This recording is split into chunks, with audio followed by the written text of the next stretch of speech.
But Saheed Òṣùpá ni mo like. Ó yá fún wa lórí Saheed Òṣùpá kákan. Kọ́kọ́rọ́ alátẹ tó ń ta tẹ́ni, owú alátẹ tó ń ta tẹ́ni, tẹ̀tẹ̀ ń pòpò abóńdè lọ́rùn ṣàlàyé oníkálukú ló ti ní tiẹ̀ lára.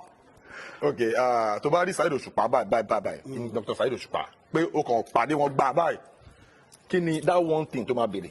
Kamaru na my bro. Well, òun gan mọ̀, tẹ́ bá lọ bí ó mọ̀ pé mo like òun. Mo like ẹ̀ gan. Tó dé anywhere tó bá ti wà. Anywhere tó bá ti wà, wọ́n máa mọ̀ pa wà ń bẹ̀.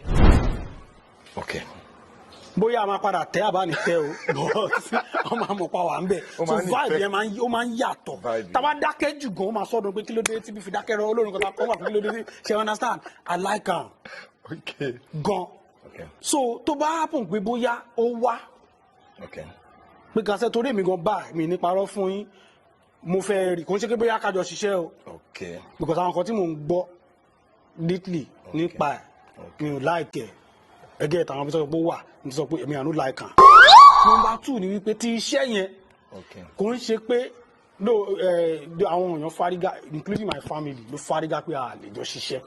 Okay. Torí ibi tí ó sọ orúkọ mi dé. Ibi tí ẹnu dé. Ẹsẹ̀ ò débẹ̀ pé a lè jọ ṣiṣẹ́ but à ń ṣe Ọlọ́run ó ń dáríjì wá so mélòó lára yẹn so tó bá wá tá jọ sọ̀rọ̀ nǹkan méjì ni àkọ́kọ́ àjà o ṣe understand ó dàbọ̀ ọ̀rọ̀ kan tó ṣùpá sọ nígbà tó ń mú ẹnìkan lọ́ba tẹ́ni ẹ̀ ṣẹ̀ mi fẹ́ dárúkọ ẹni onífújì náà ni ó ń sọ fún àwọn bàbá tó ń wà lórí ìjókòó pé ẹni tẹ́ mú wáyé pé ṣó wá bẹ̀ mí ni àbó wá parí ìjà. She understand? Two things ni ọ̀tọ̀ ní pé ṣe wá bẹ̀ mí ọ̀tọ̀ ní pé ṣe wá parí ìjà tó wáyé pé tìjà ni àjà. Okay. She understand? Okay. So ìyẹn bẹ́ẹ̀ then tábàjọ máa ṣiṣẹ́ a máa ṣe ìwé tó tóbi. Ọ̀rọ̀ eléyìí ò ń sọ̀rọ̀ ẹ̀yìn tí mo lè sọ lójú ẹ̀ gan ni. Okay. Kamaru gan fúnra ẹ̀ gan mọ̀ tó ló máa ń sọ kò ń ṣe ẹni tó ṣe é bá ṣiṣẹ́ láì tọwọ́ ẹ̀ bọ̀wé. Mi ò eléyìí ò ń sọ̀rọ̀ ebú o kò dẹ̀ sọ̀rọ̀ kò ń ṣe ẹni tó ṣe bá ṣe láì tọrọ tó rò nǹkan máa ń sọ.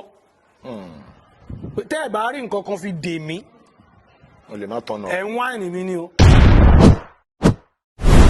Hello everyone, you are welcome to the show Unscripted with Jeff Owolewa, aka Tony Montana. Basically, what we do on this show is to say it exactly the way it is.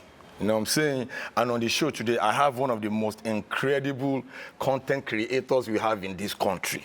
This guy is so funny, and this guy is a very, very fantastic actor. I'm telling you, for real now. Join me as I welcome Emini Oba in the building. What's up? Emini Oba. Boss.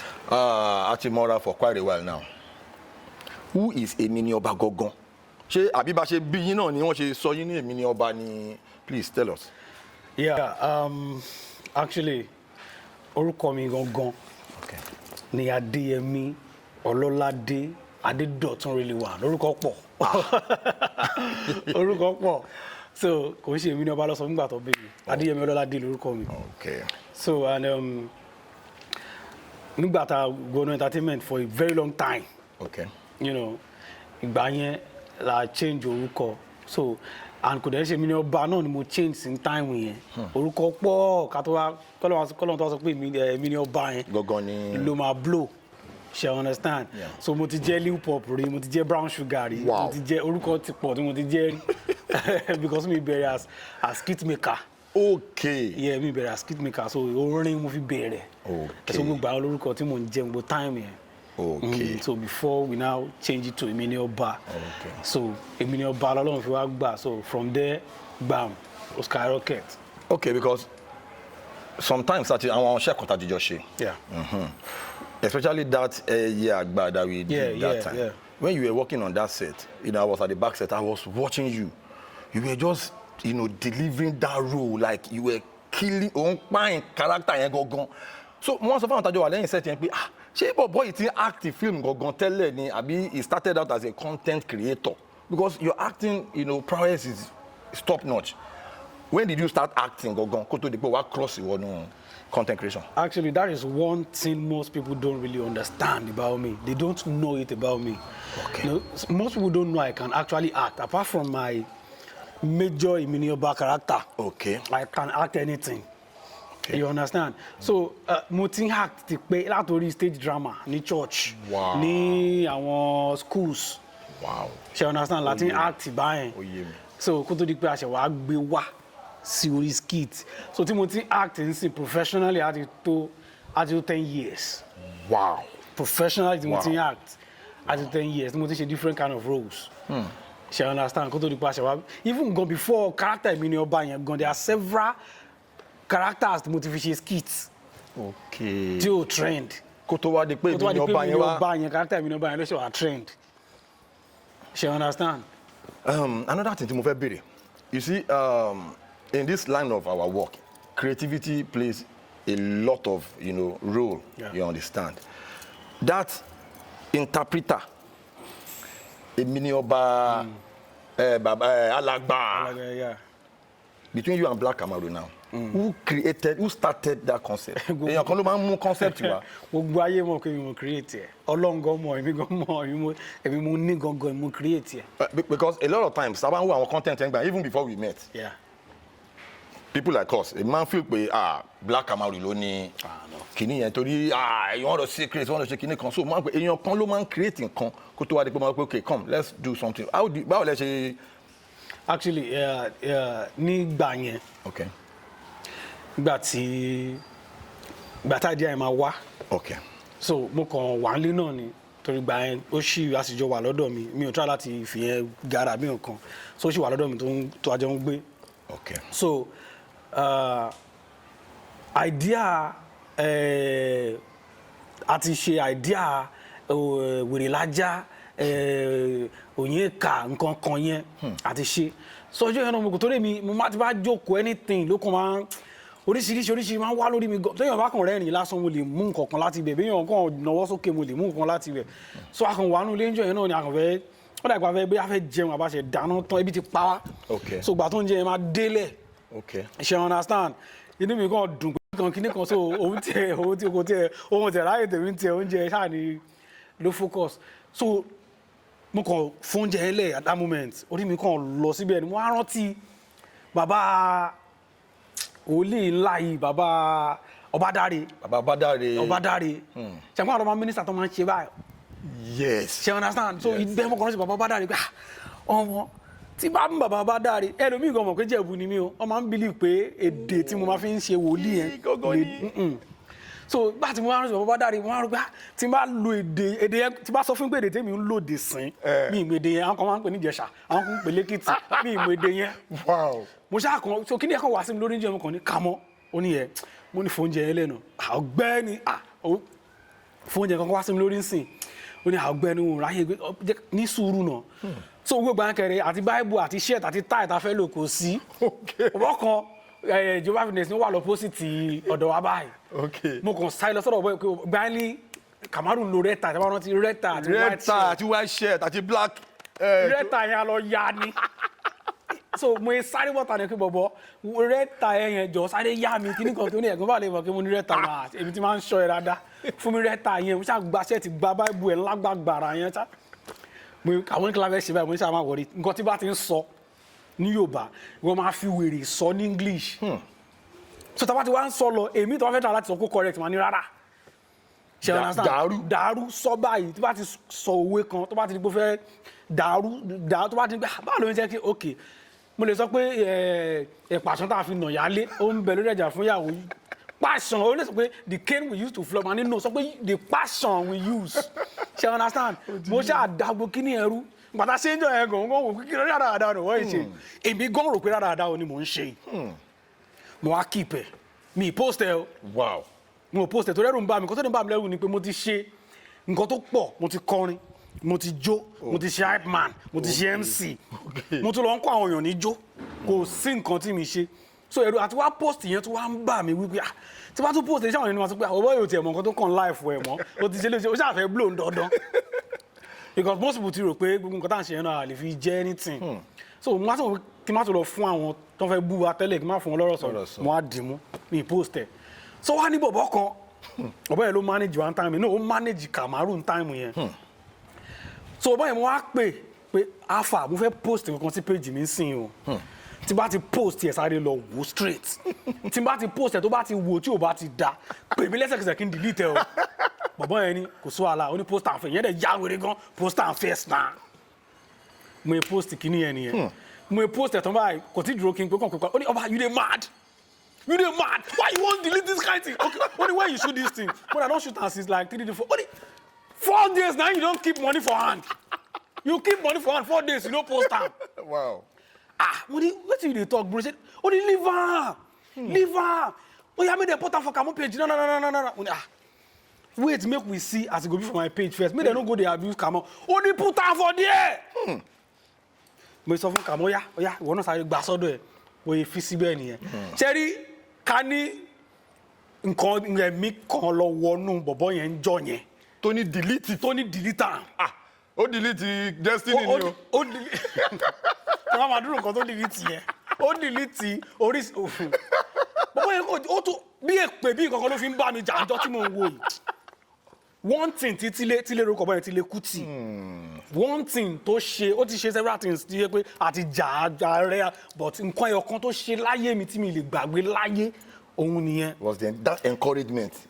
As no encourage me tèpètèpè ń jọ yẹn mo ní ìṣòro you dey mad go wan punish you why you dey keep money for hand you dey keep prosperity you dey kill kíníkan bí mi náà yẹ filẹ̀ nìyẹn mo bá dákẹ́ bẹ́ẹ̀ la oúnjẹ yẹn gan mo lè jẹ mo ṣáà ń gbọ̀n no as in ọjọ́ tajà ni ọjọ́ oúnjẹ mo ara mi ò balẹ̀ ńlé mo ṣáà ń gbọ̀n ọjọ́ yẹn lọ a lọ sùn wá lọ́rẹ́ mi kan tó wà ní US bí yẹn ṣe jí pè mí láàárọ̀ nìyẹn hello where you dey when I dey inside I dey sleep God go punish you ẹ̀fọ́ ọ̀rẹ́ mi wèrè ni wọ́n bí èpè pé ìbẹ̀lẹ̀ fi ń sọ̀rọ̀ you dey mental see this one o Túndé don post you money wow Ọlọ́run ọba gbọ́ ní Túndé don post me tí máa sáré dé page Túndé báyìí mo bára mi bẹ́ẹ̀ báyìí ni. Túndé not page gangan. ó post yẹ gàdàgbà síbẹ̀ nígbà tó máa post ẹ̀ tún Túndé gan tó wá wọ DM. wow ó ní anytime tá a bá ti yàrá nǹkan báyìí ká máa send ẹ̀. wow mo kọ́ wò pé àbí mo lálàá ni àbí eré ni mo pè lẹ́sẹ̀kẹsẹ̀ àdé àkọ́bẹ̀rẹ̀ sí ni wà ní Kámọ́ óyá mo kàn tún jabi méjì mẹ́ta mẹ́rin àkọ́bẹ̀rẹ̀ sí ni drop bẹ́ẹ̀ ni Túndé rí post wow ká tó mọ̀ hello can you help me advertise kìnnìkan wow bẹ́ẹ̀ can you help me come for endorsement kìnnìkan bẹ́ẹ̀. wow bó ṣe lọ nìyẹn Ọlọ́run ló ní kí bàbá yẹn ginger mi jọ yẹn if not mẹ́rin àwọn ìṣẹ̀lẹ̀ máa jó kiri báyìí. So, Emini Oba, boss. In the course of your career, I know you have, featured a lot of big celebrities in your concept. Which celebrity tó mọ̀ pé o fẹ́ feature tó wá padà bójú ẹ jẹ́ either ìgbà tí o ti blow tàbí ìgbà tó ti blow, which celebrity tẹ́ pé hello ma hello sir àbí kankan mo fẹ́ jẹ́kájọ rán tó bójú ẹ jẹ́ tó jẹ́ pé ó kàn bullshit ẹ which celebrity. Because ó máa ń ṣẹlẹ̀ because those are some of those things tó máa ń challenge creative person. In tó ṣẹlẹ̀ ní pé number one mi ò ní rí pé ẹnìyẹn bójú mi jẹ́. Ṣé understand? Torí èmi náà àwọn ẹ̀ máa ń pè mí tí máa ń sọ pé ó dijọba àbí mi tí ìráyè bá lẹ́nìí ń sìn. Ó náà wọ́n mi kan ta fẹ́ yaṣẹ́ Abbas lórúkọ ẹ̀ Abbas comedy kọ́nà bá mi ṣàánú ẹ̀. Ó yẹ ká ti yaṣẹ́ yẹn láti bí ọ̀sẹ̀ méjì. Àtúwà ní ọ̀gá mi ṣé gbàgbé ọ̀la kí la fẹ́ ṣe lọ́la èmi mo dájọ́ o ní kí la fẹ́ ṣe lọ́la kí ni ta fẹ́ mo ti gbàgbé èní yìí we are supposed to shoot today. Bóyá dé ń sìn tó ní báwo dẹ̀ ni bọ̀bọ̀ tó fẹ́ ya kí ni bọ̀bọ̀ o ó ní kí ni mo ní mo tún ti gbàgbé ṣe understand aláàtútù mú déètì èmi so mi ò ní bí ẹni yẹn bójú mi jẹ́ dó àwọn tí wọ́n gbà mí ní shenkin wà. shenkin industry ó lọ fà. tán shenkin mi tán pátápátá. àwọn bíi. Because show yìí is actually unscripted so mo fẹ́ ká máa èmi ò láì kí n máa pọ́n nǹkan léwe máa láì kí n jáde tán torí ọjọ́ mi you understand that's the reason so èèyàn máa lè learn àwọn tó ń ṣe nǹkan bẹ́ẹ̀ yẹn náà wàá rò pé okay ó dà pé nǹkan tí mo ṣe ẹlòmíà ṣe nǹkan you wouldn't know that what you have done is bad ó máa ṣẹlẹ̀ bẹ́ẹ̀ o that you are hurting someone and it wouldn't occur to you that you are offending someone do you get so now it is until you tell that person that what you did o I don't like it okay I'm very sorry. ṣẹ́rí kínní yẹn èmi kàn máa sọ as a matter of fact ṣẹ́rí interview yìí ó dàbí pé I mean this particular question ó dàbí pé ẹ̀rí inú mi ni ṣe understand torí mo ti fẹ́ mo ń wá platform tí wọ́n fi sọ̀rọ̀ yìí fún àwọn other content creators àtàwọn bóyá filmmaker bí kankan ṣe understand nǹkan kan common tí ò dẹ̀ da tí ò yẹ kó rí bẹ́ẹ̀ I understand everybody busy but nígbà míì tí èèyàn bá wà ń bẹ̀ wọ́n mọ bọ́ yẹn ń sáré wa. when you are buzzing when you are hot. tó ń gbóná wọ́n mọ bọ́ ṣe ń bẹ wa. ṣẹ́ni tó máa gbogbo kékeré mi fẹ́ràn mi ṣe example nígbà tí máa fẹ́ rí wèrè yẹn máa jáde tó ń wá a lot of them ló pè wá ààrẹ tó pè mí wá láti odindi ìgbà wá sí Lẹ́kì tó fún mi tó ṣe 20,000 ọjọ́ kẹta. ṣe understand I'm not mi ò sọ pé kẹ́niyẹn fún mi lówó ṣe understand torí normal if èmi bìlì pé skit maker ní láti máa sọ pé yé báyìí mi fẹ́ gbà lọ́wọ́ ẹ̀ sí skit maker ṣe understand you have to support each other and support because we are together at the end of the day ṣe understand same industry so ẹlòmíì ti pè wá tá máa sáré lọ ìdí tèmi dẹ̀ yẹn sáré lọ tèmi dẹ̀ kí n ronú owó ni wípé bó ṣe pè mí yẹn tí mo wá yẹn èmi náà mo bìlì pé mo lè pè ẹ́ kí wọn náà dá mi lóhùn tí wọ́n bá tiẹ̀ wá lè wà èmi lè wá bá ẹ torí mi ò gbogbo àwọn tí bá ń pè most of àwọn adára fún yín interpreter saga yẹn kò ń ṣe gbogbo wọn ló wá nínú wọn wá bọ̀ èmi wà ètò pọ̀ jù mẹ́ mo lọ bá wọn ni. mo máa tún jẹ́ kó yẹn pé anywhere ni mo pè tẹ́ bá ti wà máa débẹ̀ a dẹ̀ máa yà bó bá convenient fún yín so èmi believe pé gbogbo ìgbà yẹn tí wọ́n tó ń pè èmi tèmi ń lọ èmi believe pé tèmi náà bá nídìí wọn wọ́n máa turn up but mo observe pé nígbà tí kinní yẹn wálẹ̀ díẹ̀ nígbà yẹn tó sáfẹ́rẹ́ tó lọlẹ̀ kò sórí mi ń bẹ̀ mọ́ ṣe understand mo àwọn pé kí ni mo fẹ́ ṣe ó dà àwọn tí mo ti tọ̀nà fún yìí jẹ́ kí n pè wọ́n kọ́ tọ̀nà fún mi náà kémi náà tiẹ̀ fi padà sókè bàbá mi gbogbo wọn jẹ́ pa ni. ó wá dé stage kan máa ń rò pé àbáwọn people yìí busy láti máa rí DM ni mo wá lọ jókòó so ó nìkan tí mo ṣe fún ẹnìkan tí mo fi ráàdì sáà pé eléyìí wọ́n mọ̀ ṣe ni mo wà pẹ̀lẹ́ nìkan báyìí ó dẹ̀ ń DM ẹni yẹn báyìí ní same platform ó ń DM ẹni yẹn báyìí ó ń dá lóhùn lẹ́sẹ̀kẹsẹ̀ èmi ń DM ẹ̀ kò dẹ̀ dé mi lóhùn ibẹ̀ lèmi ti mọ̀ wípé ẹni yóò fẹ́ dá mi lóhùn ni àbá ẹ má jẹ́ kí n sọ sí. èèyàn kì í wí bẹ́ẹ̀ ká kú bẹ́ẹ̀. ẹ má jẹ́ kí n sọ. dọ́dọ̀ bọ́dún wọ́n yẹn sọ bẹ́ẹ̀ ni pé èèyàn máa ẹlòmíì ó máa ṣe nǹkan kò ní realize o until that person is called out.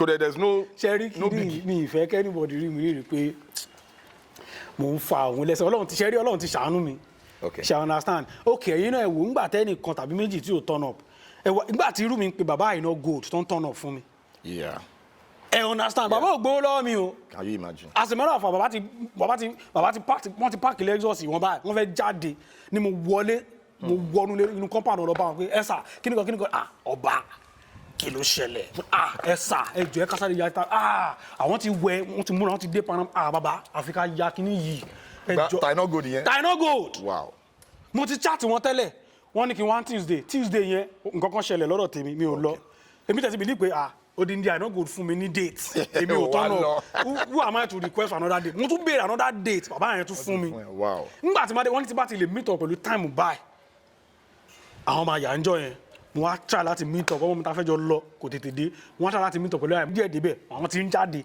mo débẹ̀ mo dá wọn dúró bàbá dẹ̀ yá so nígbà tí irú mi ń yaṣẹ́ pẹ̀lú Taino Gold àwọn èèyàn ńláńlá bẹ́ẹ̀ tí mo feature nínú kinní yẹn ṣe understand tó ń tọ̀nà fún mi ẹlòmíì gan mo bá yaṣẹ́ tán nígbà tí mo bá ṣayaṣẹ́ I saw that one too àwọn èèyàn ń wò pé wọ́n wọ́n dé wọn how you take me ṣaṣokuṣa inú sitting room inú parlour ṣaṣokuṣa láti yà wow inú ilé láti yà ó support 100%. ṣé fẹ́ gbọ́ òru la yà ní 2 o'clock òru ó ń sùn ají ni wow Jumabi ó gbé mi sínú mọ́tò báyìí ó lọ jí ṣaṣokuṣa fún mi wow ó dẹ̀ dìde ó kọ́ dìde ojú ẹ̀ ó kọ́ ṣe wá pé àwọn olèlè nígbà tó yà wá títà àsọkóṣà Jumabi ní Emini Oba kíníkan èmi dẹ̀ ti like àsọkóṣà sí pẹ́ mo ń láti gbé fídíò mímíkì kan tí mo ṣe láti 2022 mo gbé jáde pé bàbá sí mi I like you gan tó kàn wọ́n ní kíníkan àbákọ̀ lọ sókè lọ change àkàn bẹ̀rẹ̀ gbófin lómi náà wèrè ẹ nísàlẹ̀ ṣe 2 o'clock lóru so ńgbà tí mo ń pẹ ẹnìkan yẹn tún bá mi pèèyàn 2 3 mo dẹ̀ ń cover 4 3 léde ṣe understand eléníyàn fúnra wọn lọ́kàn pé ọba ibo ló wà mo ní mo wà nílé ó yá mo wà lọ́yọ̀ báyìí tó bá ti jí bá bọ̀ lọ́dọ̀ mi eré ni mo pè mo dẹ̀ dọ́dọ̀ eléníyàn mo dẹ̀ yá nígbà táwọn lọ́dọ̀ eléníyàn yẹn àwọn yaṣẹ́ ń bẹ̀ ní àwọn dá actors tó tún wà lókè ọkọ̀ bẹ̀rẹ̀ sí pé hello Rotimi máa bọ̀ nsàlẹ̀ kíní kan ọdẹ rẹ̀ ẹgẹ́s mo dẹ̀ múṣẹ́ lọ bẹ́ẹ̀ ṣe understand mo àánú ni mo rí gbà yẹn bẹ́ẹ̀ni do àwọn people yẹn náà ọmọ kò ṣe pé wọn ọmọ mi wọn mọ Emini Oba but àwọn nǹkan kan wà tẹ́ pé kò sí bọ́n ṣe mọ̀ ẹ́ tó you no fit knock their door make they open am. Yeah, of course. Go popular ju bẹ́ẹ̀ lọ person gats knock am for you. Person gats knock that door for you. If not, they no go open am. Kò wọ kíní sọ́wọ́ kò fi gbálẹ̀kùn wọn. Kò ní ṣí. Ṣé understand? They gats so people knock door for me and e dey open. So òun ni ò jẹ́ kí èmi rí àwọn yẹn rò tó lè mi believe pé these same people tí mò ń sọ kán ṣẹ́ǹkì mi yẹn kó di lọ́la kó dọ̀tun là kí n tún láǹfààní ẹ̀ máa tún bá wọn yà. Wow. Ṣé understand? Yeah. But mo fẹ́ bẹ̀ yín fún kinní kan ibi orúkọ yẹn má bínú ẹ ká skip ẹ but àwọn tí mo ń sọ ọ̀rọ̀ Ọlọ́run gbọ́ mọ̀ pa àwọn ẹ̀jẹ̀ ń sọ because mo ní èrò pé torí ẹlòmíì bó ṣe understand ọ̀rọ̀ ọ̀tọ̀ọ̀tọ̀ wọ́n lè rò bí àmọ́ ń kọ́ làwọn tàbí mò ń sọ ọ̀rọ̀ yẹn ní ọ̀nà tí ò tọ́ intention tèmi dẹ̀ pure gan so mo dẹ̀ nígbàgbọ́ wípé èmi àti wọn a sì máa tún yaṣẹ́ torí tẹ́mi ìbá tí tàn ìrètí wà a sì máa tún yaṣẹ́ so. Okay, in that line of questioning. Is there any celebrity that you feel like, okay, this celebrity is so big up there that you really want to feature in this your interpreter concept? Ó wà gan. Fún Ọláwọn orúkọ. Ó wà gan. Number 1 mo fẹ́ gbé Don Jazzy sí. Wow. Kẹ́rí Don Jazzy yẹn tí bá rí Don Jazzy báyìí láti bá ṣe interpreter saga yẹn. Tí bá post ẹ̀ lé ní 1 week, mo lè máa post 2 weeks gan, mo lè máa post nǹkan mi mọ̀. But the thing is, Don Jazzy is always very supportive, especially. Very n tó wá ń ṣẹlẹ̀ àárín yàn tí yé mi because baba gan follow me. Why do you he dey follow me as a matter of fact mo ti wọ DM yẹn but he never reply. You understand? Mo tún wá ń bá àwọn kankan mo bá nǹkan sọ̀rọ̀ mo fẹ́ fi opportunity yìí ẹjọ ọ̀rọ̀ tí mo fẹ́ sọ yìí. Baba tó bá ti fẹ́ gé kékeré tẹ́ máa fi sí Instagram. bá mi fi sínú kámẹ́rà yẹn. ẹ bá mi gé bí tí mo fẹ́ sọ bá mi fi sí. mo fẹ́ kí Boloje especially. Boloje baba I wan greet am specially ṣe rí ní interpreter saga ẹni tí Boloje ti pè fún mi. Wow. Tó ti pè pé you know person be say normal they follow me they know me but normal I no fit tell them say baba I dey come tó bá tẹ̀ máa dáhùn gan I guess wọ́n lè máa fi mí sí wọ́n lè fi mí sí ìgbẹ̀yìn ọdún ṣe understand. Boloje go call. Ọba ń bọ̀ ń sìn ó fẹ́ wá ṣe nǹkan báyìí ó ti lọ nìyẹn tí bá débẹ̀ máa kàn án na me be this ẹ máa rò pé mo ti ná bí i 10 million tí bá dé gan tí bá post iṣẹ́ yẹn people go dey you dey spend money o you dey ṣe kíní kan bàbá money wey I spend na Uber money. This one na Boloje run am. Abeg tell Don Jazzy. So Don Jazzy bá mi if I see you for interpreter saga say make I just come do interpreter anywhere baba mi I go come anywhere. Make I come do interpreter saga with you. I go appreciate. It go be the biggest and the greatest achievement where I don't achieve for my life. Baba Don Jazzy, Don Baba J, you have editor low. Please support us. Thank you. You have always been supporting the content creators in the industry, no doubt. You know it's been, but please, we need this one. We need you on this one. On this one, no. Yes, so on this one. Another celebrity that you feel like working with. Another celebrity, Timo feel like working with. Taba lọ sínú inú ìyẹn line of orin nìyẹn so taba ní ká lọ sí movie industry that's Yoruba movie industry àwọn tó bá ṣe bẹ́ẹ̀ pọ̀ wọ́n tó bí 5 gan. Àwọn bíi àkọ́kọ́ mò ń wá Ọdúnládé Adékọ́lá mò ń wá láyé yẹn ìkejì mò ń wá Sorry. At this point now, let us make the best use of this platform. Yes. Address the camera. Yeah. Whoever you want on that. Odunlade Adekola. And this man, where can categorize one see Yoruba industry, English industry, Nollywood, Saka, Baba Saka, yeah, mo Saka tí mo sọ. Saka. Bàbá yẹn, mo fẹ́ ṣe pẹ̀lú bàbá yẹn, mo fẹ́ ṣe pẹ̀lú Fẹ́mi Adébáyọ̀. Wow, jagunjagun. Pẹ̀lú Chata, ṣe rí bàbá Chata yẹn, inú díẹ̀ wọn ni mo ń sùn sí báyìí. Mo máa ń sùn máa ń jí bẹ́ẹ̀ ni, ṣe understand? As a matter of fact, mo ti bá ẹnìkan sọ̀rọ̀. Kò ṣe pé bàbá follow mi o, kò ṣe pé bóyá wọn ò rí mi, but wọ́n busy. Ṣe understand? Ìgbà tí mo ti fẹ́ lọ bá wọn ní village wọn gan. Ní Ibrahim Shatta film village. Ní village because mo believe pé ti bàbá anybody wey enter that village. Ó máa ránu gbà. Ó máa ránu gbà. So ti bá mo believe pé ti bá fojú kàn wọ́n báyìí àti fojú kàn ra ti bá fojú kàn wọ́n. Kò ṣe pé bóyá kankan wà lójú mi létí ro, but mo believe pé ti bá fojú kàn wọ́n, he go support me. But ìjọ́ ta gbéra pa ń lọ báyìí. Mo ti wà lọ́dọ̀ nígbà mi gan Extra Pro ní Ìbàdàn. Extra Pro. La gbọ́ pé bàbá gan ti ń bọ̀ ní Èkó. Mo láti choose Ìbàdàn. Bóyá wọ́n máa pa bọ̀ wọ́n tètè padà sí ibẹ̀ mo tún padà. So Chata mo fẹ́ ṣiṣẹ́ pẹ̀lú wọn. For now àwọn tí mo fẹ́ ṣiṣẹ́ pẹ̀lú ni ẹ ní Nollywood. Nollywood yẹn. English Nollywood nǹkan. English kíní ni bàbá yìí bàbá tó burú tó wọ́n sábà yìnbọn yìí.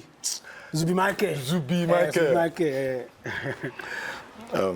Okay, now let us quickly run this game. Between Wizkid and Davido, choose one. Choose one. Sherry, normally I'm age. Yeah, I guess. Choose one. I love them. I love the two of them. But NT me Romo, Timo, I get Davido ni o. Daffy, Oba Daffy. King David. Between Burna Boy and Olamide Bado. Choose one. Alhaji Wasiu Alabi Pasuma and Dr. King Saheed Osupa. Choose one. Ṣé mo lè skip yẹn? You will choose one. Oganla or Olufimo. Pick one. Mo pick one, me pick one. I love all of them. I get kò sí anything is not attached o. But Saheed Osupa ni mo like. Ó yá fún wa lórí Saheed Osupa kákan. Kọ́kọ́rọ́ alátẹ tó ń ta tẹ́ni, owú alátẹ tó ń ta tẹ́ni, tẹ̀tẹ̀ ń pòpò, abóńdè lọ́rùn ṣàlàyé oníkálukú ló ti ní tiẹ̀ lára. Okay, tó bá rí Saheed Osupa báyìí, Dr. Saheed Osupa, pé ó kàn pàdé wọn gbà báyìí. Kí ni that one thing tó máa béèrè? Interpreter saga ni. Between funkeakindele and Toyin Abraham Ajeyemi, pick one. Ẹ fẹ́ pa mí o. Ẹ fẹ́ pa mí o. Kíni yóò dẹ̀ ní lẹ́yìn ṣá? Ẹ jọ̀ọ́. Kò lè lẹ́yìn. Mo ti débi kankan ní industry o, but mo like Toyin. Mo like Aunty Toyin dáadáa. Okay. Aunty Toyin mo like o. Okay, between Odunlade Adekola and Fẹ́mi Adébáyọ̀.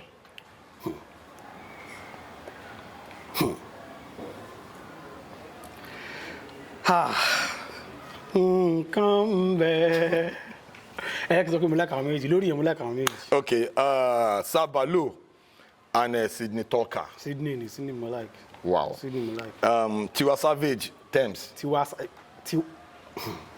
Savage all day. All day. Kí ló dé?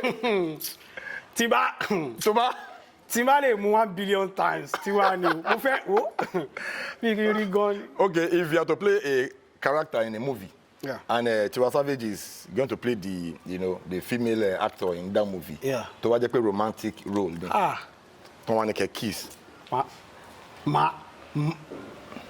Ọlọ́mọ ẹ̀kẹ́ tí wọ́n ṣí wọ́n mi lọ́wọ́ máa látọ́ pátápátá ni o. Okay, between AY Live and Basket Mouth. Ṣé kí n parọ́ àbí kí n sòótọ́? Òótọ́, unscripted ni, so we say it exactly the way it is. Mo like àwọn méjì, but AY mo like jù. Okay, Rema and Ruga. Mo ò lè mú kankan, àwọn méjì mo like. Àwọn méjèèjì mo like jù, àwọn méjèèjì ni o. Okay, between Benz and Toyota. Benz ni. Benz ni. Benz ni. Ó máa ń jẹ pọ̀. Ẹ wo, kó máa mẹ̀jẹ̀ gan bẹ́ǹsì. So mo fẹ́ kó fún wa ní electoral analysis ká tó wrap up interview yìí. Okay. Báwo ni àwọn èèyàn ṣe máa ń relate pẹ̀lú ẹ̀, that is when you have become famous now, to compare to ìgbà tí kò tí ì sojú rárá. Bó ṣe relate nsìn ó lọ fà ó dẹ̀ deep. Torí nígbà tí o fèsì hàn tí sí ń bẹ̀, àwọn kankan wà tí òkè tí ẹ̀ kó máa wáyé tó ń wáyé. Ó ti ń sìn ó sì ń wáyé náà torí kò sí bí ẹ ṣe blow tó àwọn kan wà tó yẹ máa sọ pé ìyá ayọ̀ lọ secondary school ni àwọn yẹn sì wà tẹgbẹ́ láàrin títì gan bó tilẹ̀ tó fún mi fàárùn láti ibà rí ní títì. Kí ló dé? Pastor torí pastor ló máa ń pè mí sùn bẹ́ẹ̀ pastor pa ìyá ẹ̀ wọ́n á wo content ẹ̀ wọ́n á wo content wọn kí ló ń ṣe yẹ. Lórí pé ó fẹ́ kí ẹ. àwọn fún mi fọrùn àgbà tó fún mi fọrùn báyìí kí ni káwọn tó kù ṣe wọn àrògé mo so ó yàtọ̀ sí dáadáa ká má parọ́ but àwọn kankan wà ń bẹ náà tó kàn nira díẹ̀ ṣe understand kankan wà ń bẹ tó nira díẹ̀ torí ń gbà yẹn náà at some point nígbà tí mo kọ́kọ́ blow tí ọ̀tá mi tún wálẹ̀ díẹ̀ kó tó di pọ́lọ́run tó wá ṣe padà pẹ̀lú kíní interpreter saga yìí àwọn kankan wà tó yẹ pé ó ṣẹlẹ̀ ńgbà yẹn tẹ́mi gan rò pé àtà ló ní kí n blow náà pé kí n tiẹ̀ wà lọ́pkọ̀mì gan ṣé kò bẹ́tà because mo rí pé àwọn kankan wà tí máa ń ṣe ńgbà yẹn tí mo kàn lè ṣe bọ́ mi lè ṣe bá. Bí kí n lọ ra àgbàdo lẹ́gbẹ̀ẹ́ títì. Ẹgẹ́ màá rí oúnjẹ tó kàn wù mí jẹ mo I no go fit go. Understand tí bá fẹ́ lọ́gọ́ máa ń láti rán yàn pé kó lọ bá mi rà. Ṣe understand o ò lè ṣe anything o ò lè ṣiṣẹ́ tó ń wù ẹ́. Gbà mí gan màá kàn ẹjọ́ afẹ́ nídìí ẹnìkan wá ṣe kíníkan màá wò pé nọ́mbà tó yẹ kí mo bóyá mo blow ní iṣẹ́ yìí náà wetin I fit do. Tó máa gbowó ẹ̀. Tó máa gbowó ẹ̀ lọ́wọ́ kan tí máa sáré ṣe bàràǹdà. Get bọ̀ torí pé ojú èèyàn ti wà ń bẹ̀ wọ́n á rò pé àṣe kíníkan kò sí ó broke àwọn kankan wà tó lè ṣe tí máa rò pé àpẹ̀lú mèrè wà ń sápà yìí tí bá dẹ̀ ṣe kíní máa rówó bọ̀ torí orúkọ yẹn èèyàn ò lè ṣe tó wà bẹ́ẹ̀ dáadáa wàá dúpẹ́ fọlọ́run èyí tó dùn jù ń bẹ̀ ni wípé oyin tó ta like ló dùn jù ń bẹ̀ because celebrity life ó dùn. So this question, second to the last question. Ajama rẹ̀ òun ni kò dá ààrẹ má já òsì. If Black Kamaru happens to come back to you like Emini Oba gbogbo nǹkan tó ṣẹlẹ̀ ti ṣẹlẹ̀, can we start all over again? Ṣó máa ṣe. Number one mo fẹ́ break kìíní ẹ̀dá ọ̀rọ̀ mi ṣé kò máa lọ fast. No. mo fẹ́ break kìíní ẹ̀dá ọ̀nà méjì ni Kamaru na my bro.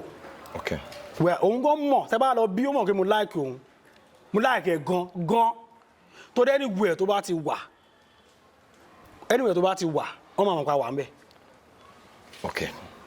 Bóyá a máa padà tẹ́ àbá ní tẹ́ o wọ́n máa mọ̀ pa wà ń bẹ̀ so vibe yẹn ó máa ń yàtọ̀ tá bá dákẹ́ jù gan ó máa sọ́dún pé kí ló dé tí bí fi dákẹ́ rọ olórin kan tó wà pé kí ló dé tí ṣe understand I like am gan so tó bá happen pé bóyá ó wá pé kàṣẹ torí èmi gan bá mi ní parọ́ fún yín mo fẹ́ rí kò ń ṣe pé bóyá kájọ ṣiṣẹ́ o because àwọn kan tí mò ń gbọ́ lately nípa ẹ̀ mi ò like ẹ̀ ẹgẹ́ ìtàwọn abisọ́ pé ó wà ní sọ pé èmi I no like am ṣe understand èmi gan kò ń ṣe pé ẹnu mi wú ẹni tèmi náà kàn but ẹgẹ́ ìtàwọn sin àbàbà kí ló ṣẹlẹ̀ but mi ò rí mo kàn ń gbọ́ ni so ìyẹn number one. Number two ni wípé tí iṣẹ́ yẹn kò ń ṣe pé àwọn èèyàn fárígá including my family ló fárígá pé a lè jọ ṣiṣẹ́ torí ibi tí ó sọ orúkọ mi dé ibi tí ẹnu dé ẹsẹ̀ ò dé bẹ́ẹ̀ pé a lè jọ ṣiṣẹ́ but à ń ṣe Ọlọ́run ó ń dáríjì wá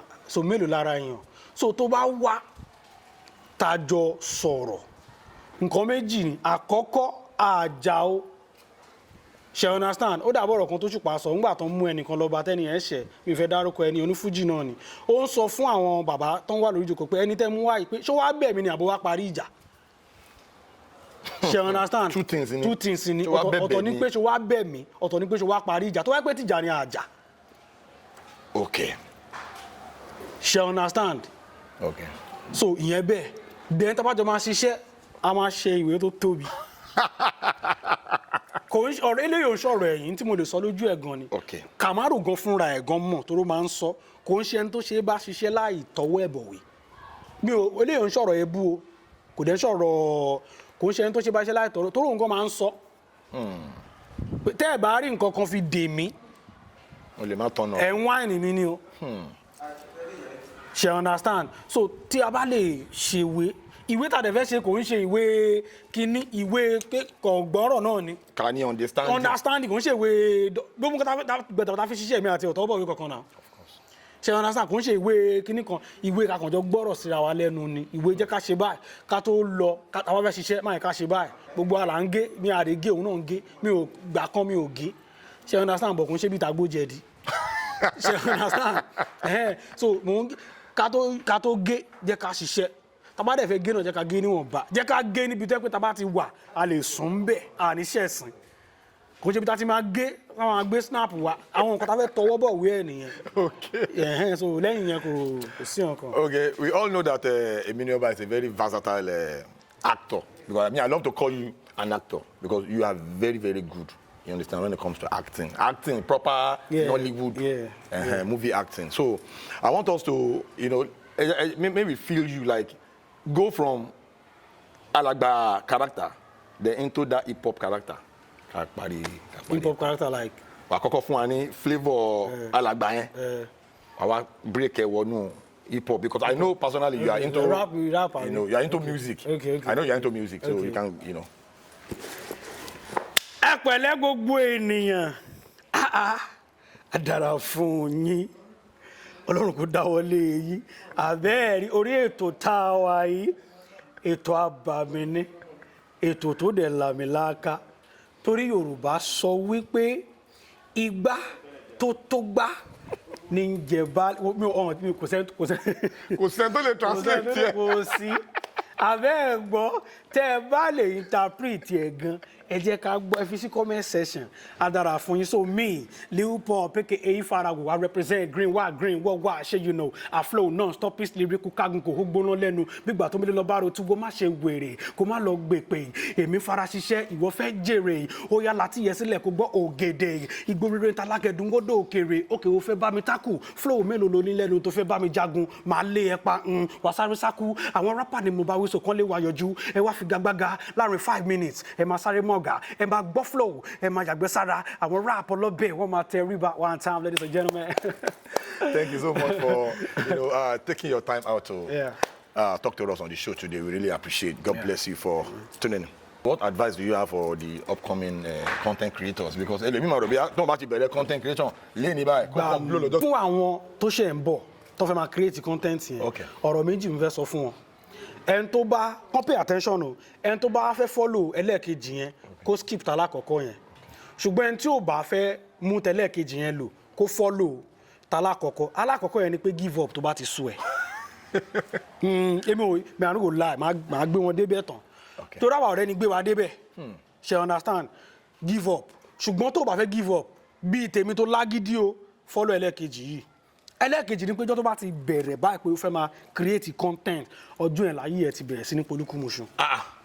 Bíi ti báwo. As in ọjọ́ yẹn ló ti bẹ̀rẹ̀ sí ní ló ti create another version of problem fúnra ẹ̀. Irú problem wo. Ẹ ṣe number 1. Láyà nígbà kan tá a kọ́ máa ń yaṣẹ́ tẹ́ pé owó kéékèèké ló máa ń bá dé ṣe understand. A kọ́kọ́ bẹ̀rẹ̀ láti bíi pé o máa ná owó láì ní rí owó. O máa ná owó sórí content yẹn. Láì ní rí owó a ná owó débi tó yẹ pé àwa rò pé ogun ìdílé ni tọ́lá wa ti rò bẹ́ẹ̀ rí a rò kàn sà sí òun a ná owó imagine pé èèyàn ya skits ó pe cameraman wá jẹ́ tó fẹ́ fẹ́ lá oníkọ́kọ́ camera méjì mẹ́ta wá ó fẹ́ mú straight take ó pe ó gba sound ó gba ọgbẹ́ ó wá yaṣẹ́ yẹn tán ó ná bí abiṣẹ́ mẹ́ta ló yà lọ́jọ́ kan ó ná bí 500k sórí ẹ̀ ó wá jáde kan post ẹlẹ́kọ̀ọ́kọ́ gbà orí bí 10 views 1 like ṣé mọ̀ pé ogun ṣòkòtò àkọ́kọ́ ṣò ìdí ẹ̀ kò sí ẹbẹ́ ọ̀tí tó lè lò ṣòkòtò máa ṣò ìdí ẹ̀ ẹ̀rọ àbà kò ní fẹ́ yà mí ṣe understand apá kan nìyẹn o àbí kó tún wá yà gan pẹ̀lú gbogbo foríṣe tó wọ̀ bílí pé nǹkan tó yà yìí wọn ò gbọ́dọ̀ wò kọ́ máa ń yìn ẹ̀ káwọn sọ pé kí ló yà yìí kọ́ sọ pé poor camera quality poor performance poor kìíní kọ́kọ́ ẹ̀rẹ̀ mọ̀ pé comment section yá wèrè gan kọ́kọ́ báyé ẹ jẹ́ so tó o bá lè múra fún kìíní yẹn tó o bá lè múra lẹ̀ filẹ̀ ẹlẹ́ẹ̀kẹta ni pé o fẹ́ máa ṣiṣẹ́ pẹ̀lú àwọn tó jẹ́ top people even kó lówó lọ́wọ́ gan with your money tí ààrẹ o tí o bá mọ bó ti yẹ kó tún rìn àtúnṣu ẹ̀ so láyé tá wà yìí àti jẹ́ content creator ó fẹ́ máa ya skit kódà kó jẹ́ fíìmù ló fẹ́ yà bàbá you dey inside ẹwà nù kó fẹ́ ya fíìmù gan tí o bá ní ọkàn méjì wà á ní ọkàn dáadáa kan wà á ní ọkàn ìkówèrè sí ìgbẹ̀gbin sí ìfaradà wà á ní ọkàn yẹn. orin Òṣùpá ẹ̀ ló jẹ́ bó ṣe sọ̀rọ̀ yẹn ó jẹ́ kí n rántí búrẹ́dì wà o ẹ̀wà wà ajẹ́pọ̀ owó wà wèrè tún wà gbogbo ẹ̀ wà á ní ibi tí ẹ kò ti lo wèrè ibi tí ẹ kò ti ní bàbá ní the interpreter saga mo dọ̀bálẹ̀ náà person wey me I know say eléyìí mi ò ń ṣe ẹgbẹ́ age wise mo eléyìí mo ok ní the skit ẹ̀mẹ̀ tó ń pè mí lórúkọ tí mi ṣe ẹgbẹ́ mi ọ̀rọ̀ débẹ̀ ni mi ò ń sọ o torí age God go punish age age ò ní kankan ṣe mọ́ level tá a wà yìí ṣe understand mo lẹ̀ bẹ́ẹ̀ because I need am so ìwọ tó o bá lè ṣe yẹn tó bá bìlì pé bọ̀dá ni ẹ tó yẹ pé a lè pé wá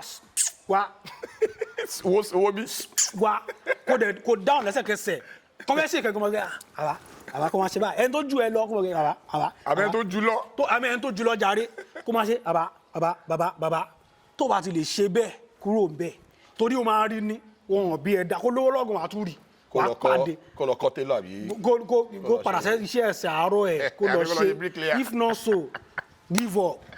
ó ti yé mi. ṣe understand bí ọ̀rọ̀ tí mi fẹ́ fún àwọn tó ṣẹ̀ ń bọ̀ yẹn ọ̀rọ̀ tí mi fẹ́ fún wọn yẹn torí industry nísìn mi lè sọ ńgbà kan nísìn ó deep gan o. ó deep ó lọ fà.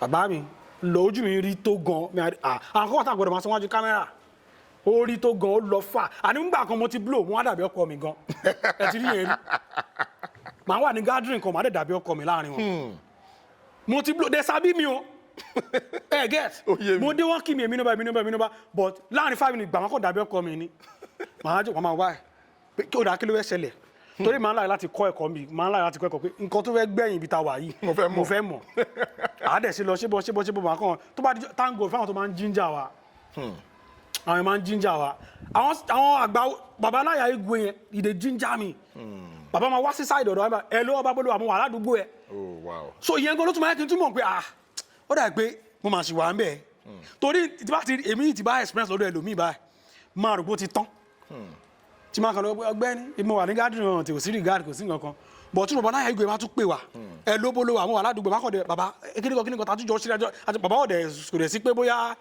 a fẹ́ máa sọ pé ìwọ jókòó ń bẹ̀ yẹn kémi jókòó ń bí máa bọ̀ ń bí ni ẹgẹ́ máa bọ̀ ń bí ọjọ́ Igwe Ọláyà ọba Ọláyà Igwe yẹn bá bọ̀ ń bí gbogbo àwọn bàbá Abija kọ́lọ́ máa dẹ́mi wọn sí bàbá Abija alápinni gbogbo àwọn lálùdé nǹkan yẹn láńkó ṣe understand gbogbo àwọn people yẹn mi Enola Badmus. Wow, the same Enola Badmus. Enola Badmus yẹn. Wow. ṣe understand ó nígbà kan tó bá ti drop ṣe báyìí gbà mo lè má ní views mo lè má ní like but Enola Badmus go comment. ṣe àpètí comment bá pọ̀ á jíjà celeb mi láti comment síbẹ̀. Especially ti celebrity tó bá ní weight tó bá comment síbẹ̀ so tẹ́ Enola Badmus bá comment gbà máa wo gbogbo kíní ó lè má ju bí 20 comments lọ but máa rí tẹ́ Enola Badmus ń bẹ̀ kò wá discourage pé kíní ṣé ní yẹn lásán tó fún mi hope láti tún lọ yàṣẹ́ mi. That you are doing good. Yes, Jigo Baba Oja. Daddy wa Kunle afford. Wow. She understand gbogbo wọn yẹn gbogbo ó lọ bẹ́ẹ̀ gbogbo àwọn ọjọ́ tí mo yàṣẹ́ tí mo first time láyé mi tí mo kọ́ rí comment chatter. Wow. Ọjọ́ yẹn mo sọ pé kò sí nǹkan náà. Damn chatter. Chatter. Àwọn comment abẹ́. Àwọn comment just first time tó kọ́ máa comment gbàrà gbàm. Mo ní kò sí nǹkan tó fi mi go back lórí iṣẹ́ yìí tí aláyè ti comment not tí wọ́n carry me go back. I go blow chani. àtijọ́ yẹn mo kàn tí wèrè bọ́ mo kàn ká ní mo ti lọ rẹpẹtẹ ní bóyá máa lọ ni mo kàn tí wèrè bọ́ so help comment tí o bá lè fara da gbogbo kíní yẹn. bí a kò lọ máa tata. kò lọ máa tọ́gù rè o. àbí kò lọ máa tọ́gù rè. Please endorse Jeff Owolewa TV come back subscribe what they share. Ladies and gentlemen, Jeff Owolewa TV. If you are not there, you're sleeping. ẹ lọ subscribe. Any content about to drop, a comment, a like, a share. Abeg gbọ́, apart from me, other celebrities are coming. Tell them real, because our script, I very script real talk. Real talk, I enjoy real talk, real life. Celebrity logo, I enjoy Unscripted. One time, ladies and gentlemen, Emini Oba in Djibouti. Thank you so much. In the course of your job, in the course of your career, what has life taught you? I want lessons you know. In nǹkan tí mo kọ́ ó pọ̀ bóyá ọ̀kan tàbí méjì nínú ẹ̀ ní nǹkan tí mo kọ́ ni wípé àkọ́kọ́ kéèyàn máa sọ lọ́kàn ẹ̀ pé I no fit do am. Okay, don't give up. Don't quit. Pé mi ò lè mi lè ṣó má lè mi lè ṣe tó bá ti sọ pé ò lè ṣe ayé ti bàjẹ́ ò lè ṣe nìyẹn. Bọ̀ kí gbogbo nǹkan tó surround ẹ kó máa fún ẹ ní vibe pé ò lè ṣe báyìí ìwọ kàn ní lọ́kàn ẹ pé I go do am. I go do am. Man, so I go do am. Ko káwọ́ gbéra o. If you káwọ́ gbéra, you no go gbéra o. But you so I go do am, máa ṣiṣẹ́ tọ̀. So àwọn kankan ti ṣẹlẹ̀ tẹ́ pé mi kan ti rò pé láyé eléyìí kẹ́ I want to do am. Èmi lè jẹ́ nǹkan tó kí mo bàjẹ́ nǹkan kan mi ò sábà like máa post picture, post nǹkan tí bá lọ. Mo ti meet àwọn èèyàn tó yẹ pé tí bá sọ fún àwọn èèyàn pé máa tẹni bá ìjọ wà láàárọ̀ ìrìnàjò jókòó ni they no go believe. Ṣé understand so pé o lè ṣe kíní kan yẹn kọ́kọ́ yọ kúrò kí gbogbo ayé máa sọ pé o lè ṣe wọ́n kan kó jẹ́ nǹkan dáadáa o kó má jẹ́ nǹkan tó máa ṣe tọ́lọ́kọ̀ máa lọ ẹ̀jẹ̀ o ìyẹn bẹ́ẹ̀ dẹni kejì tí mo tún lẹ̀ ní wípé kéèyàn má fojú pààyàn rẹ̀ anybody lè need anybody ni mo pè anybody bàbá mi kò ń ṣe ní industry nìkan o nílé ayé anybody kò ń ṣòwò nìkan ló fi need èèyàn bàbá gbèrú mi help ni o. gbèrú mi na help. àjòjì ọwọ́ kan gbèrú dórí ó máa ní dèèyàn gbèrú mi táwọn èèyàn fojú parẹ́ yẹn pé kí ló wà ń bẹ̀ na help. torí tí wọn bá assist ẹ o lè gbé ìgbẹ́ náà wà ń bẹ̀ dọ̀tún lánìí I want take career. So anybody má fojú pààyàn kan rẹ pé ilé èké kíníkan má fojú pẹ́ anybody rẹ ibi tó ti rò pé ò ní ìdèyàn ìyàwó ò ní ìdí kankan ẹ̀ gbà wọn akọ̀rò pé kárẹ̀ ni mo ti ṣe dáadáa báyìí ni nǹkan báyìí bàbá mo máa ń need àwọn ọmọ mi. láwọn táìmù kan. ní táìmù kan nù léyìn mo máa ń need àwọn ọmọ yẹn mo máa ń need ọmọ àwọn nǹkan tí máa ń need wọn fún ẹgẹ́t èmi máa ń need wọn so pé kéèké máa sọ pé èèyàn lè need yẹn ìkọ́ ẹ̀kan yẹn mo kọ nínú ayé pé má fojú pààyàn rẹ̀ ẹlẹ́kẹta tó wá jẹ́ káwọn bá rí ni wípé nǹkan ẹ̀kan tí mo kọ́ ni wípé má jẹ́ tó máa ń sọ pé mo fẹ́ lọ yaṣẹ́ pẹ̀lú Jeff lọ́la bọ̀ ẹ̀kọ́ṣẹ́ ni pé ọ̀la yẹn mo sì lè sáré ṣe fàájì díẹ̀ pẹ̀lú àwọn nígà mi bóyá títí ọ̀tún la máa lọ yà má dájọ́ sí nǹkan tí ó máa contribute sí life rẹ positively. sí career positively. sí career má dájọ́ sí tó bá yẹ pé bẹ́ẹ̀ ni ẹ̀sọ́ fún ẹ ní time báyìí àbí o fẹ́ ṣe má dájọ́ sí tí wọ́n máa yáwó mọ́tò lọ yá lọ. yẹn ni discipline. má dájọ́ sí. mo ti dájọ́ sáwọn kankan tí yẹ pé ó bù mí lọ́wọ́. torí èmi fi pé inú tí mo ní ni ẹ̀yin náà ní. okay. because èèyàn ń dájọ́ fèmí náà tí mo dẹ̀ ń filẹ̀ bẹ́ẹ̀ pé ó yá má da anything life ẹ má dájọ́ sí tó bá yẹ pé kò ṣe lẹ́sẹ̀kẹsẹ̀. subahana rabbika. inú ẹ dùn jù. okay. ìjọ́ wo ni inú ẹ bàjẹ́ jù ọjọ́ tí o lè gbàgbé in your life in your career. ọjọ́ tínú mi dùn jù òun ni ọjọ́ tí mo blow inú mi dùn gan torí kíní yẹn ó gbé àwọn ó yọ mí kúrò nínú oko àròpin. oko àròpin. àròpin. ó deep. ẹ get ó yọ mí kúrò nínú oko àròpin ó yọ mí inú mi dùn gan níjọ́ tí mo blow kọ́dọ̀ mi bá mi bẹ̀ lẹ́yìn àwọn bólójì nǹkan kan kọ́dọ̀ bá mi bless ẹ̀. àmín. ọjọ́ tí mi ò lè gbàgbé òun ni ọjọ́ tí ìyá àti bàbá mi kú. wow. I'm sorry to hear that. torí ọjọ́ yẹn ẹ get ó lọ fà ọjọ́ yẹn mo ò lè gbàgbé torí especially daddy mi yẹn kò yẹ kó jẹ́ pé somebody like my daddy ló kú. wow. bá yẹn. wow.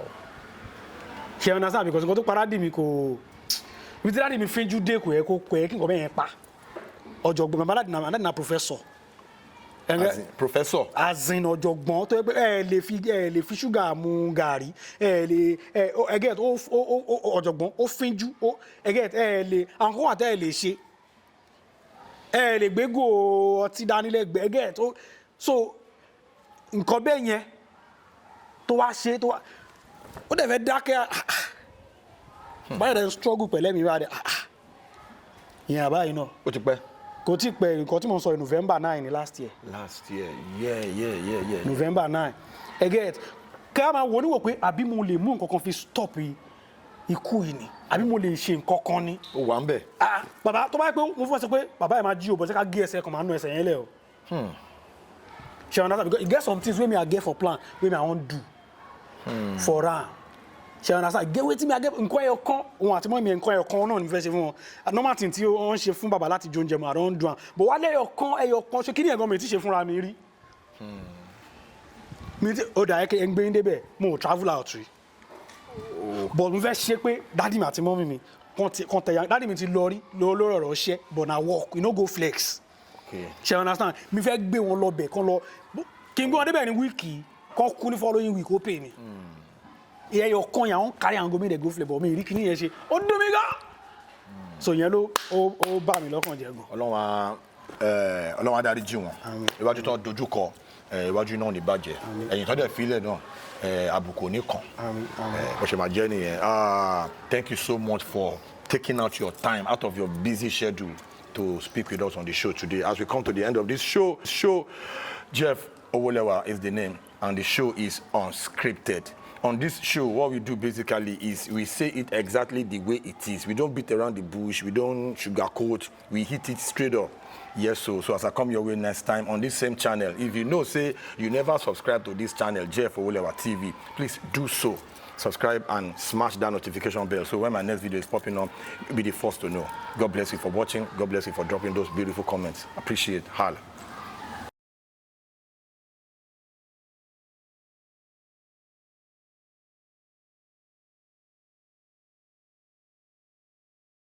Please subscribe to my YouTube channel and press the notification button.